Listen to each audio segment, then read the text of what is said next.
Hello friends, welcome to ಸ್ಪರ್ಧಾ champion.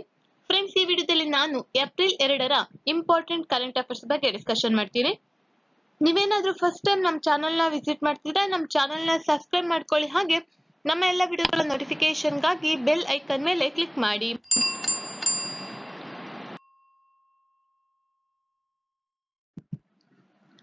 Anandam, the Center for Happiness, has recently been inaugurated at which place? ಆನಂದಂ ಸಂತೋಷದ ಕೇಂದ್ರವನ್ನು ಇತ್ತೀಚೆಗೆ ಯಾವ ಸ್ಥಳದಲ್ಲಿ ಉದ್ಘಾಟಿಸಲಾಗಿದೆ? Correct answer option B, IIM Jammu. ಕೇಂದ್ರ ಶಿಕ್ಷಣ ಸಚಿವ ಶ್ರೀ ರಮೇಶ್ ಪೋಖ್ರಿಯಾಲ್ ನಿಶಂಕ್ 2021ರ ಮಾರ್ಚ್ 30ರಂದು ಜಮ್ಮುವಿನಲ್ಲಿ ಇಂಡಿಯನ್ ಇನ್ಸ್ಟಿಟ್ಯೂಟ್ ಆಫ್ ಮ್ಯಾನೇಜ್ಮೆಂಟ್ ನಲ್ಲಿ ವಾಸ್ತವಿಕವಾಗಿ ಆನಂದಂ ಸಂತೋಷದ ಕೇಂದ್ರವನ್ನು ಉದ್ಘಾಟಿಸಿದರು. ಆನಂದಂ ಎಂಬ ಹೆಸರನ್ನು ಭಾರತೀಯ ಬುದ್ಧಿವಂತಿಕೆಯ ಸಂಪ್ರದಾಯದಿಂದ ತೆಗೆದುಕೊಳ್ಳಲಾಗಿದೆ.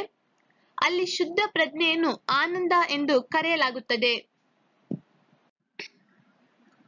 The first ever Indo-Korean Friendship Park has been inaugurated at which place in India? ಮೊಟ್ಟ ಮೊದಲ ಇಂಡೋ ಕೊರಿಯನ್ ಸ್ನೇಹ ಉದ್ಯಾನವನವನ್ನು ಭಾರತದಲ್ಲಿ ಯಾವ ಸ್ಥಳದಲ್ಲಿ ಉದ್ಘಾಟಿಸಲಾಗಿದೆ? Correct answer option D, Delhi cantonment. ಭಾರತದ ಮೊದಲ ಇಂಡೋ ಕೊರಿಯನ್ ಸ್ನೇಹ ಉದ್ಯಾನವನ್ನು ದೆಹಲಿ ಕಂಟೋನ್ಮೆಂಟ್ನಲ್ಲಿ ಮಾನ್ಯ ರಕ್ಷಣಾ ಮಂತ್ರಿ ಶ್ರೀ ರಾಜನಾಥ್ ಸಿಂಗ್ ಮತ್ತು ಕೊರಿಯಾ ಗಣರಾಜ್ಯದ ರಾಷ್ಟ್ರೀಯ ರಕ್ಷಣಾ ಸಚಿವ ಶ್ರೀ ಸು-ಹೂಕ್ ಅವರು ಜಂಟಿಯಾಗಿ ಉದ್ಘಾಟಿಸಿದರು. ರಕ್ಷಣಾ ಸಚಿವಾಲಯ, ಭಾರತ ಸರ್ಕಾರ, ಭಾರತೀಯ ಸೇನೆ, ದೆಹಲಿ ಕಂಟೋನ್ಮೆಂಟ್ ಬೋರ್ಡ್, ಕೊರಿಯಾದ ಎಂಬಸಿ ಮತ್ತು Korean war veterans association of India ಜಂಟಿ ಸಮಾಲೋಚನೆಯಲ್ಲಿ ಈ ಉದ್ಯಾನವನ್ನು ಅಭಿವೃದ್ಧಿಪಡಿಸಲಾಗಿದೆ. K C. Chakravarthy, who has passed away recently, was associated with working at which apex organization? ಇತ್ತೀಚೆಗೆ ನಿಧನರಾದ ಕೆ.ಸಿ. ಚಕ್ರವರ್ತಿ ಯಾವ ಸುಪ್ರೀಂ ಸಂಸ್ಥೆಯಲ್ಲಿ ಕೆಲಸ ಮಾಡಲು ಸಂಬಂಧ ಹೊಂದಿದ್ದರು? Correct answer option A, RBI. ಹಿರಿಯ ಬ್ಯಾಂಕರ್ ಮತ್ತು ರಿಸರ್ವ್ ಬ್ಯಾಂಕ್ ಆಫ್ ಇಂಡಿಯಾದ ಮಾಜಿ ಉಪಗವರ್ನರ್ ಕೆ.ಸಿ. ಚಕ್ರವರ್ತಿ ನಿಧನರಾದರು. ಇವರು ಜೂನ್ 2009ರಿಂದ ಏಪ್ರಿಲ್ 2014ರವರೆಗೆ ಆರ್ಬಿಐ ಡಿಜಿ ಆಗಿ ಸೇವೆ ಸಲ್ಲಿಸಿದರು ಮತ್ತು ಅವರ ಅವಧಿ ಮುಗಿಯುವ 3 ತಿಂಗಳ ಮೊದಲು ರಾಜೀನಾಮೆ ನೀಡಿದರು. ಹಾಗೆ ಇವರು ತಮ್ಮ ವೃತ್ತಿ ಜೀವನದ ಬೋಧನೆಯನ್ನು ಬನಾರಸ್ ಹಿಂದೂ ವಿಶ್ವವಿದ್ಯಾಲಯದಲ್ಲಿ ಪ್ರಾರಂಭಿಸಿದರು. Shrimati Soma Mandal has been appointed as the new chairman of the Standing Conference of Public Enterprises for 2 years beginning the fiscal FY22. She is the current chairman of which PSU?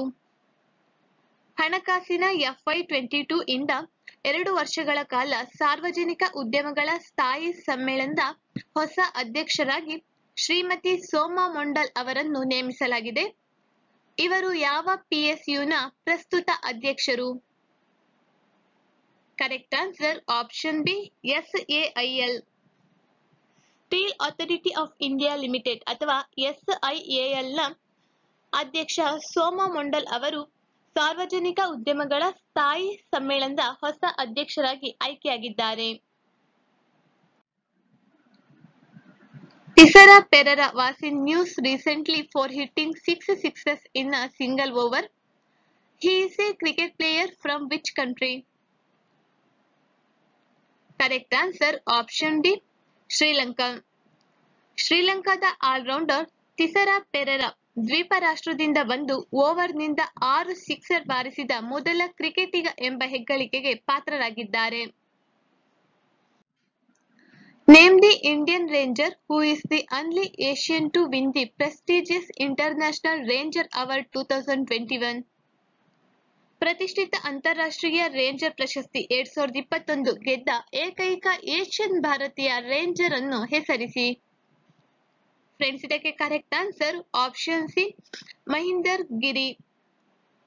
ಉತ್ತರಾಖಂಡದ ರಾಜಾಜಿ ಟೈಗರ್ ರಿಸರ್ವ್ನ ಶ್ರೇಣಿ ಅಧಿಕಾರಿ ಮಹೀಂದರ್ ಗಿರಿ ಅವರು ಸಂರಕ್ಷಣೆಗೆ ನೀಡಿದ ಕೊಡುಗೆಗಾಗಿ ಪ್ರತಿಷ್ಠಿತ ಅಂತಾರಾಷ್ಟ್ರೀಯ ರೇಂಜರ್ ಪ್ರಶಸ್ತಿಯನ್ನು ಗೌರವಿಸಿದ್ದಾರೆ. ಈ ಬಹುಮಾನವನ್ನು ಗೆದ್ದ ಏಷ್ಯಾದ ಏಕೈಕ ರೇಂಜರ್ ಇವರಾಗಿದ್ದಾರೆ. ಹಾಗೆ ವಿಶ್ವದಾದ್ಯಂತ ಒಟ್ಟು 10 ವೃತ್ತಿಪರರಿಗೆ 2021ರ ಅಂತಾರಾಷ್ಟ್ರೀಯ ರೇಂಜರ್ ಪ್ರಶಸ್ತಿಯನ್ನು ನೀಡಲಾಗಿದೆ. Which country has passed a bill to provide leave for miscarriage and for stillbirth, becoming the only country after India to have such legislation? ಗರ್ಭಪಾತಕ್ಕೆ ಮತ್ತು ಹೆರಿಗೆಗೆ ರಜೆ ನೀಡುವ ಮಸೂದೆಯನ್ನು ಯಾವ ದೇಶವು ಅಂಗೀಕರಿಸಿದೆ? ಅಂತಹ ಶಾಸನಗಳನ್ನು ಹೊಂದಿರುವ ಭಾರತದ ನಂತರದ ಏಕೈಕ ದೇಶವಾಗಿದೆ.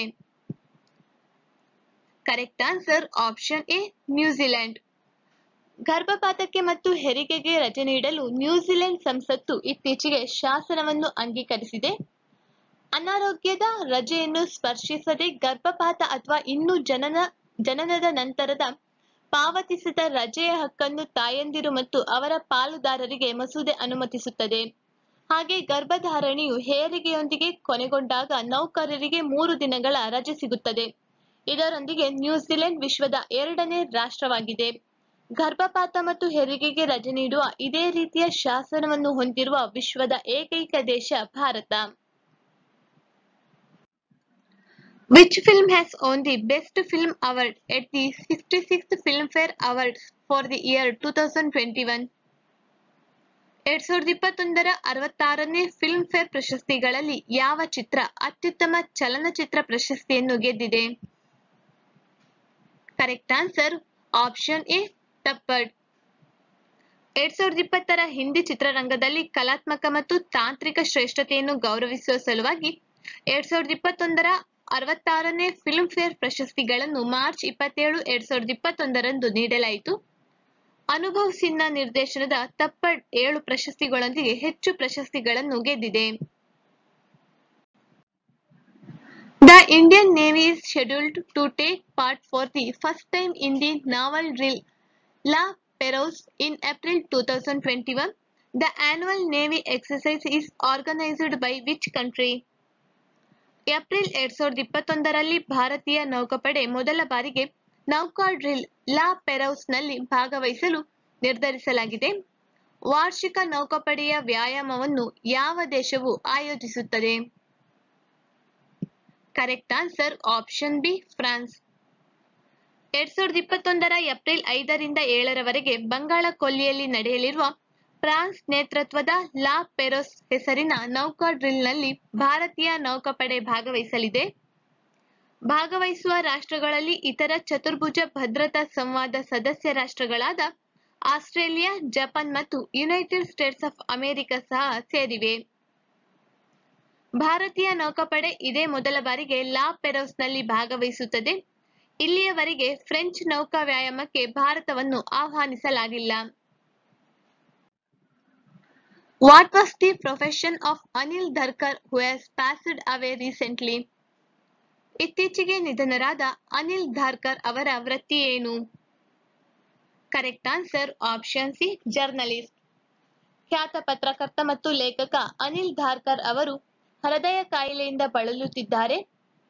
ಅನಿಲ್ ಧಾರ್ಕರ್ ಪ್ರತಿ ವರ್ಷ ನವೆಂಬರ್ನಲ್ಲಿ ನಡೆಯುವ ಮುಂಬೈ ಅಂತಾರಾಷ್ಟ್ರೀಯ ಸಾಹಿತ್ಯ ಉತ್ಸವದ ಸ್ಥಾಪಕ ಮತ್ತು ನಿರ್ದೇಶಕರಾಗಿದ್ದರು. ಹೀಗೆ 5 ದಶಕಗಳ ಅವಧಿಯಲ್ಲಿ ಅವರ ವೃತ್ತಿ ಜೀವನದಲ್ಲಿ ಧಾರ್ಕರ್ ಅಂಕಣಕಾರ ಮತ್ತು ಬರಹಗಾರ, ವಾಸ್ತುಶಿಲ್ಪಿ, ಚಲನಚಿತ್ರ ಪ್ರಮಾಣೀಕರಣ ಮಂಡಳಿಯ ಸಲಹಾ ಸಮಿತಿಯ ಸದಸ್ಯರಾಗಿದ್ದರು. ನಿನ್ನೆ ಕೇಳಿದ ಪ್ರಶ್ನೆಗೆ ಉತ್ತರ. ಫಸ್ಟ್ ಕ್ವಶನ್, ಸುಲ್ತಾನಪುರ ರಾಷ್ಟ್ರೀಯ ಉದ್ಯಾನವು ಯಾವ ರಾಜ್ಯದಲ್ಲಿದೆ? Correct answer option A Haryana. Second question, Wilson ಅಣೆಕಟ್ಟು ಯಾವ ರಾಜ್ಯದಲ್ಲಿದೆ? Correct answer option A Maharashtra.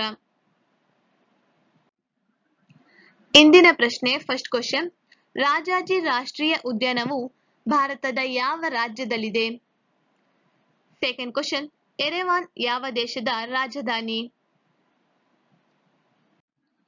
ನಮ್ಮ ಈ ವಿಡಿಯೋ ನಿಮಗೆ ಇಷ್ಟವಾಗಿದ್ದಲ್ಲಿ ಲೈಕ್ ಮಾಡಿ, ಶೇರ್ ಮಾಡಿ, ಹಾಗೆ ನಮ್ಮ ಚಾನೆಲ್ ಅನ್ನು ಸಬ್ಸ್ಕ್ರೈಬ್ ಮಾಡಿ. Thank you.